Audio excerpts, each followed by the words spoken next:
Hello and welcome to Roots and Wings Unscripted.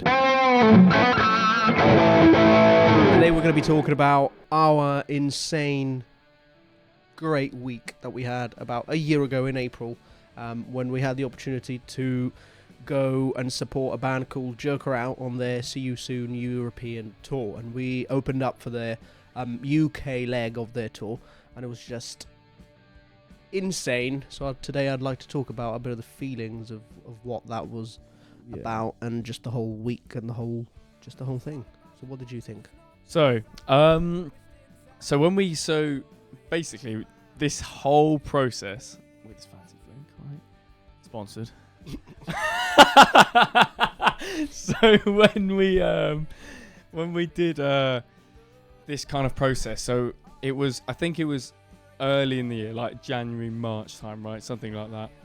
And it was kind of like a whole process of how you got to get noticed by them, how we got the chance. And we, ironically, Alessio's girlfriend Josie, big up, spotted this opportunity for us. And we did the whole process of, like, you know, saying why we're the band, what we can offer, blah blah blah, all that good stuff, right? And so it was all this big anticipation, and, you know, like, so we all had to, like, go our own separate ways because we had to, like, calm down while it was being announced. Well, I remember it took about 15 calls to get to you that night. Yeah. What were we doing? We had the gym. No. I was kickboxing. Martial arting, yeah. Art, of course. Yeah. Yeah. So I needed to take my, like, sort of frustration out. So I went to my class, and ironically it was going to be announced, I think, at like 8 p.m. So that was about the time I finished. So I was ironically stretching, and I like I said to my family, I said, right, if anything comes up, just tell me. If you know, if we've got it, brilliant. If we haven't, then, you know, we tried. So I was just stretching. Of course, important stretching. Absolutely. If you ask a lot of your body, you've got to do some stretching. Absolutely. And basically, I just see, like, my mum say, "You've got it," and I was like, "I mean, yeah, I know I have." But then they went, just your head, just Mum, stop it. I know. Oh, stop! But then she went, "No, you've got the tour. You've got it, right? You've won the UK leg." And You've won the UK. You want a leg? Oh yeah, you won the leg with a Union Jack on it. It's a leg. And I just remember going, literally, and you probably can't hear it on your digital end, right? But I've got a booming voice, and I went, "Fuck yes!" Well, they can hear it, mate. Yeah. And honestly, ironically, my teacher was there, and he was sort of looking at me like, "What the hell's going on?" I said, "Oh my god, like I can't tell you." Like, I was just pacing, and so to say I was happy was an understatement. And as Alessio said, he was calling me like 15 times. So, like, it took about 15 times to call. How we got to you. Yeah. How did it go for you? I think the whole thing was amazing, because obviously there was a lot of prep behind it and a lot of work that we'd done. But I think on the night itself, I remember very distinctly, we were at our old house, and I was upstairs in the bedroom because I had to keep my phone on charge, just literally waiting for that, just doom scrolling on Instagram, because I was like, I need to just make sure that, you know, when this gets announced, I know. Because for those of you that don't know, we entered a competition to basically be able to support them. Yeah. And we ended up winning said competition, and it was insane because like I said, I was upstairs doom scrolling, waiting, and Jose was downstairs, and all of a sudden I just hear a scream, and I was like, for a minute I thought, okay, what's going on? I just almost jumped out of bed. I was like, what's going on? I was getting ready to you know, reach under my pillow to get a gun. Not that I have a gun. I don't have a gun, I'm joking. No, these guns. I had it under my pillow at the time, so I was like, let me get the gun out. And I thought, what's going on? Is somebody abducting my girlfriend? Somebody's broken into our house? What's going on? So anyway, I put the gun away, and I go downstairs, and was just fucking screaming at me, "You fucking got it!" And at the same time, I kind of clocked, and I was like, "Shit, it's probably that." So I just literally searched for it, because I weirdly got a notification for it a few seconds after she did. Whatever. It's probably she was just staring at the phone. But no, it was insane, and I think it took us a bit of time, and, you know, that's when I started call 1 of 15, and then out of about call 5 I thought, well, fuck him, I'm going to call Josh instead. So I called Josh, and yeah, and it was just insane. I felt so, I just didn't think it was real. And you know, this is going to sound weird to say, but I've never won anything in my life, and this sounds so sad. But you know, the odd scratch card or the odd whatever. Well, yeah, well, they don't do a cake, batty. Let's just not get into it. That's the uncensored one. But no, it felt amazing. But to think to me, you know, once we then got over the whole idea, oh my god, it's actually happening. I was just, right, now it's time to work. Now we've got about a couple of months to get everything ready, get the set list, get the show ready, get preparing as much as possible, and I kind of got into the prep of things. And I don't know how you handled that, but I just laid everything out in my head. And it's also something that, you know, for us as an independent band and not having anybody, most bands that go on tour, even if they go as an opener, unsigned up and coming as well. Yeah, that's what I mean. For most bands, you know, they'll, you know, for a band that isn't signed, like us, or for a band that's sort of up and coming and putting in the graft to get to that stage, is a lot of hard work, because it was just the three of us, and we had incredible support from everybody around us, but it was also, you know, there was a lot of work to do, from everything from, you know, getting transport there, because we couldn't drive. You know, it's not like we could just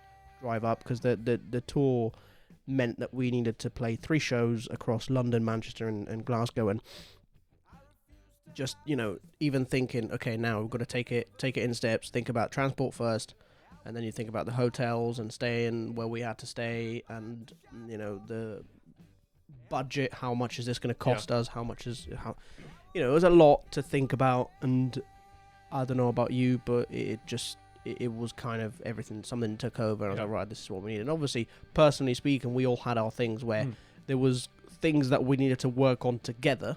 So the traveling side of things, the whole budget, but then there's also things that all of us individually as musicians, okay, I've got to bring this, got to bring that. I remember doing a massive bag of things. I just stuffed so many things in this one bag, because all sorts of things for my voice and you know, special pills, and that sounds wrong, teas and you know, just tour. Voice care. Yeah, I mean, stick to that for legal purposes. It was voice care pills. Yeah, absolutely. And I think when this thing, right, so we had to sort of understand everyone's sort of pros and cons, in the sense of, so like my advantage was like, you know, I'm good at like navigation, planning and stuff, and we're all good, but like I had the advantage of at this time, years ago, I can't remember, I think my dad mentioned this, like there was, with your driver's license, you could get a secondary one, which was sort of like, I think it was you can drive a 4-ton vehicle. Yeah, like it would allow you to do more than just drive the car that you've got. So basically, my dad has that. So for some of the legs of the tour, he was saying, you know, like, I can drive you, it'll be cheaper. And, you know, that comes down to, as I was saying, about the budget. So we had Rob, our personal so big up driver, my dad. Which was insane. And then I don't know about you, but I loved when we packed that van. Yeah. And for those of you that do not know, and I don't think this is common knowledge, I don't think. No, I don't think it ever made it out of the band. So even for our hardcore fans and followers, I have a nickname within the band that has absolutely nothing to do with how I play or music or whatever. It's strictly to do with how, whenever we go to gigs, I am the designated person to pack the car, the van, or whatever, because the body. I'm that guy, and so from that stemmed alpaca. Alpaca. No, alpaca. I don't like. I prefer alpaca, but whatever. Well, alpaca. we named you, mate. Because you was just like, oi, alpaca. Yeah, alpaca the car. Referring to the car. Yeah, alpaca her to alpaca refer the to the car. So it just goes alpaca. And I was like, you're on, mate. And it was me and your dad. It was alpaca and Rob packing. Yeah. Rob observing, more like. And it was just meticulous. I mean, putting that stuff in there. It was more as well like it was Tetris. Yeah, pretty much like meticulous final levels of Tetris. No touchy, you get punched, right? And so because of, obviously, you know, we were fortunate of having my dad involved and people helping us along the way, but if we didn't have that, we'd have to get a coach and get a bus. And the thing we had to take into account with the van we hired was they had a specific time when you had to bring it back. So we had to get back or we get charged. And of course we had all of our equipment, which, if you think about the fact that we filled a minivan with it, you can imagine. You were not moving. No, you would not have put that on a car or on a train or any other mode of transportation. And it was just quite, the whole thing. And, on this note, if there's anybody out there watching this that's, like us at the time, somebody that never done something like that before, it can be quite overwhelming sometimes. I'm pretty sure we can probably put together a little table of things, basically what we've done. So just feel free to give us a message or reach out. We're more than happy to sort of take you through stuff and what we did as a band that was unsigned, still remains unsigned to this day, right as of now at least. Fingers crossed. Simon Cowell, where are you? Just let us know. We'll be happy to put something together. The way that we did it, the way that we handled it, if I receive information that within a couple of months, we went from playing the local pubs to going to play a venue like Shepherd's Bush, which brings me on to the point. Yeah. That week, I'm gonna let you talk because otherwise, if I keep talking, it won't end. But he's taking all the oxygen in the room. And it is hot today. What was that week like for you? So, this kind of sort of still links to the travel as well, in the sense of, so it was a long week because the furthest we had to, because obviously we had to get hotels and we had to get all our gear there and we had to make sure we could lug it around and have it in a safe space, right? So kudos to all the hotels because, managed to get a good, yeah, absolutely. Because we had, in order, there were 3 shows. So we had London, Manchester and Glasgow. We've got our hands behind here, and I thought, I promise we're not holding hands. Nothing wrong if we were to hold hands, because And basically, what happened was the Glasgow trip from when we went back to my house was about 7 hours up. So we had to prepare, if we were driving or if anyone had to travel like that, it'd be 7 hours. Then you'd have to play. So we were really fortunate. But on the day, I think the main thing for me was just sort of like the anticipation and the build up, like driving up, getting there, getting sort of our AAA passes, right? Saying, oh god, I still have access. Them. I still have them on my. I lost the one for London. I can't remember where it is, but I've got it. In my thing. I've got it stuck to my guitar case. Yeah, it's awesome. And we basically, the thing we gathered and learned was, the level. When you go up, it's a lot more technical. So when we got in, we had our green room, we had our sort of crew helping us pat down, sort of give us our passes, let us know where we can go, who we can speak to. And basically, when we got in, I think for me, it was sort of all the anticipation of the build-up. I'm rarely nervous. I mainly obviously get nervous, as everyone does, when it's things like, things you are excited about. But then we all had our specific sort of rituals, let's say, before the show. So we had... It was nervous. It was nerve-wracking in a sense because we'd never done it before. And, in a sense, it was when we got the first one out of the way, it was just like any other show. We literally had you, right, humming and dumming and singing in the back. Prepping that voice, prepping them pipes. Absolutely. Then in the bathroom. Oh, no, where was it? Glasgow that I had to warm up in the bathroom because London we had you warmed up in my car, in the van. Oh, shit. Yeah, in London I warmed up in the van because there was no, that was Glasgow. In London, Glasgow, we have? London we had a little green room. It was really nice. It's about the size of a fridge, which is insane because normally we're about used to the size of a microwave. Yeah. No, it was massive. It was bigger than this room. It was awesome. It was great. It was a shower as well. So yeah. It was good. We were stinking. And then we had our bassist Josh. He was doing his 15-minute intense metal lock-in. He just put his headphones in and just going, and then it was me warming up. Yeah. And I think it was kind of just the nerves. And then when I went down to play at Shepherd's Bush, the moment I started doing the build-up, I was like, I feel nothing. There's no nerves. It's just it's just like any other show, and just more people. I don't get nervous to play shows. I get nervous to start shows. You know? Yeah. I'm nervous, but the first impression. Yeah, it's just exciting and excited, but I wouldn't say, you know, I'm shaking or I'm worried. You know, when we start playing, I get a bit of the sort of, okay, hoping everything's going well, hoping it's been received well. But you know, once we got to what we were talking about before, earlier today, like when we got to it, it was just as soon as you play that first note and you get that initial reaction, because ultimately people.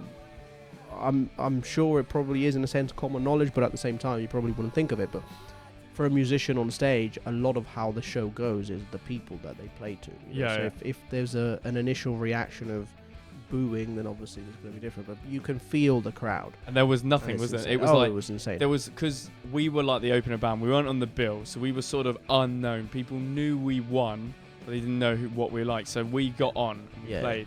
And I remember we played our first song, Future Manifest. Right, and I don't know what you're saying about that. It's common knowledge, mate. It's on spot. It's on Spotify. Future Manifest, stream it. I was getting him to do it. You can always do some work, right? And basically, there was sort of like we finished, and there was sort of like a split second of silence, and then I can't remember if Al just said something like, "How we doing?" And everyone went mental. It was my classic. How you doing, London? Yeah, how we doing tonight? Right, and everyone went mental. And I do that every show, and every time wherever if you look at the footage back, it was how you doing, London? 2 days after, how you doing, Manchester? And then Glasgow, how you doing, Glasgow? How you doing, America? Oh wait, hang on. Yeah, literally. I was scared I would get the wrong fucking place. Yeah. How you doing, Leeds? No, Manchester. But luckily I didn't. I got the right one. And there was the crowd difference as well. You know, like how the difference between sort of like the first crowd, once they sort of got into us from Shepherd's Bush, they were like, oh, okay. And then it was a consistency. So Manchester, the people came back to see us and were excited. They had like our merch shirts. And we had like 100 people come outside behind the show. What would you say was your favourite of the 3 nights? Because I don't have a favourite per se. I have a favourite thing from each night. Yeah. But I can't say if you were to ask me which I love them all for a reason, you know, for different reasons. I think for me, they all offered, as you said, a best of everything. I think Shepherd's Bush, because it was the first one, and I think because of how well we did and how we gelled into that environment, it made me think, you know what, we've got this. Like, I could do a show like this again, and I could do it forever. Like, I want to do this. Manchester was, as I said previously, we had like 100 people on our autographs, and it was just the greatest feeling. Just speak to people to say how good you are, and it makes you feel proud. It was great. Everyone was mental. They were mental. Like, they were jumping up and down, just absolutely nuts. It's funny you say that, because that's kind of the same for me. I've got each individual bits. Like for me, Shepherd's Bush was the venue. The venue we played in London was absolutely top tier, amazing, incredible, best, the whole thing, from getting there to leaving. Manchester, I thought, was the best sort of reaction. The best reaction that we had. Like we definitely got people interested in that one, and we had a lot of good response. And obviously, like you said, backstage by the merch stand when we went to meet people, it was insane, and you know, everybody was happy to see us, and I was buzzing to see them, to be honest. And then Glasgow was just insane as a whole performance thing. It was just people just fucking went nuts. And of course we had a card, how do you say, a trick up our sleeve of having a Glaswegian bass player when we were playing in Glasgow. So obviously, so he was like our translator all day as well. Well, I remember. I don't know where you were. You were doing something in Manchester. It was Manchester when we were playing the Manchester tour, because we had for Manchester and Glasgow we had Kerr Mercer. Oh yeah, playing the second support, main support, and obviously he's from Scotland. I can't say whether he's from Glasgow or not. He is but from Glasgow. I think he is, but he's from Scotland. Yeah. And it was, you were off somewhere, and I was in the dressing room with I remember this with Josh, Kerr Mercer, his crew, and his family, his whole family there. It was about 6 or 7 people just for Kerr, then his girlfriend, and then me and Josh, and everybody was just fucking. They were just normal talk, just chatting, and I just I felt so, and I could tell that at one point Josh said something about me, and you turned around and they were all laughing at me. I was like, yeah, It's my name. That's all I remember. But yeah, and they were just, yeah, it was insane. But I loved that, and I think crowd wise, Glasgow was amazing. But you know, in general, I think this whole thing for us, from the impact that this whole thing had, from the minute we had this opportunity to go for, which we're talking, it was probably about the span of 3 to 4 months, because it was, you know, the first month when we found out, okay, we're gonna go for it, we'll try our best, we put a lot of work into it, to when we actually found out we were gonna get it, we were gonna do it, the whole prep around that, and then the post, and it was just, I think as a band we've come out of it a lot more. We just learned so much, and we've come out of it a lot more of a professional band. Yeah. So overall, as a band, we just learned so much of what being a band is in the professional world, which, and is especially after like we had a gig in Troubadour. That was when it was like, you know what, that we took so much about setup and everything, and it just our whole feeling as a band just became more professional. I feel, and we learned from that one, because we wanted to give it 100%. Obviously, and I remember that we said we've got to rehearse and plan this as if we're the headliner. You know, and that kind of, you know, we practiced at 130%. You know, and that's always the thing that I say, you've got to practice at 130, because when you play, you're going to be you know, if you practice at 100%, you're going to play live at 70%. So you've got to over practice to then play as best you can. And I think, overall, it was just an insane week and an insane few months. And we've got just, you know, still to this day, an amazing group of people following us. And, you know, that's where the crew has been created. And But anyways, I think that was a really good chat, to be honest. I had a great time. We love to reminisce about this sort of stuff. Thank you. Thank you, most of all, for joining and supporting us all the time. And yeah, hopefully you're liking these new series of Roots and Wings Unscripted. I kept calling it Uncensored for a long time. I don't know why. But here we go. So thank you very much for tuning in, and we'll see you on the next episode. See you later.